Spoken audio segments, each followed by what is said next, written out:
Clap হওয়া উচিত যে আমি লিপসিং করে এত দূর আসছি, তাই না? আমাকে মানুষরা ছোটবেলা থেকে দেখে আসছে গণমাধ্যমে, আমি আসলে ইউটিউব থেকে উঠে আসছি, আমি ইংলিশ গান করতাম এবং আমার খালি গলায় অনেক গান আছে, ইউটিউবে আছে, আপনাদের কাছেও আছে, অনেক জার্নালিস্টের কাছে আছে। সো এমন না যে আমার এখন শোতে যদি আমি লিপসিং করে শো করি, দ্যাটস মানে কি বলবো, রিডিকুলাস। আমি যখন এই নিউজটা দেখি আমি রীতিমতো হাসছি। আমি যেটা করি, আমি হচ্ছে যেহেতু পপ আর্টিস্ট, আমাদের লাইভ এবং ট্র্যাক দুইটা মিশ্রণ করে আমাদের পারফর্ম করতে হয়, কারণ আমাদের গানগুলো মানুষ ওইভাবে চিনে। সো ইটস নট যে আমি গাচ্ছি না, তখন আমি গাচ্ছি, আমার ট্র্যাকও আছে, আমার লাইভ ব্যান্ডও আছে।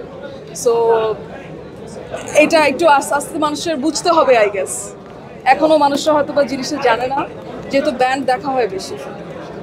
সামনে আমাকে দেখা যাবে, ফিল্মের গানেও দেখা যাবে, আর অভিনয় তো করলাম প্রথম। আর এছাড়া আমি আমার কাজ করে গেছি, করবো। আপনাদের ভালো লাগলে আমি সেটার অ্যাপ্রিসিয়েশন পাবো, খারাপ লাগলে সেটার গালি খাবো। This is natural. সো এই তো, যেহেতু আপনি গান গাচ্ছেন, অলরেডি অভিনয় যুক্ত হয়েছে, দুটি জায়গায় আপনার কাছে কিভাবে দেখছেন?